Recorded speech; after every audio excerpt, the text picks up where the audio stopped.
ازاي تبقى وسيط خبير بعقلية مستثمر؟ فاكر أول مرة دخلت المجال كنت بتدور على مشروع تعرف تبيعه، كنت بتدور على إجابة تحفظها للسؤال هو إيه الجديد في السوق، وعلى صفقة تلم منها عمولة. بس دلوقتي بعد العدد ده من الفيديوهات أنت مش بس وسيط، انت عقلية بتفهم الدولة وبتفهم المجال وبتفهم الارقام. تعال نراجع الرحلة في 3 جمل. عرفت انك مش شغال في شركة، انت شغال في دولة اسمها الامارات، ب7 امارات واتحاد وتاريخ وقيادة عارفة هي بتعمل ايه، وبالتالي كل مشروع بيتبني ورا منه قصة دولة بتخطط، مش بس مطور بيجرب. فهمت ان العقار مش منتج، العقار منظومة، قانون، مطور، سجل، تسجيل، تسليم، ضريبة، تأجير، إدارة، ربح. وكل مشروع بتبيعه هو عقد طويل بينك وبين العميل. لازم تبقى ضامن ان كل تفاصيله بتخدم العميل مش بتدمره او تخسره. عرفت كمان ان الارقام ما بتكذبش، بس لازم تتحسب صح، وان العميل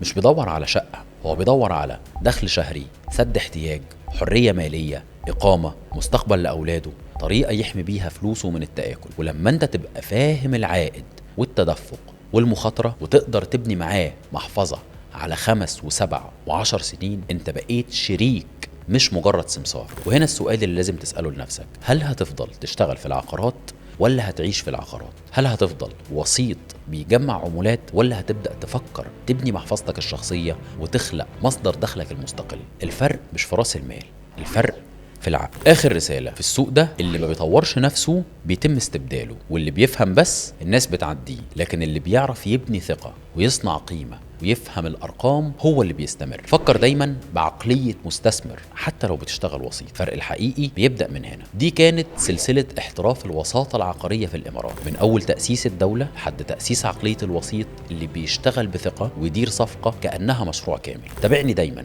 لان اللي جاي اقوى، ولانك تستحق تبقى من النخبة، مش بس في عدد الصفقات لكن في جودة الفكر وفي نوعية العملاء. سلام، وهنبدأ ان شاء الله فصل جديد سوا، ولسه في 2 أو 3 عن بعض المصطلحات العقارية اللي ممكن تبقى حابب تعرفها، وكمان عن افعل ولا تفعل. يهمنا رأيكم ومشاركتكم، ولو محتاجين أي تفاصيل أو استفسارات تفضلوا بالتواصل معايا.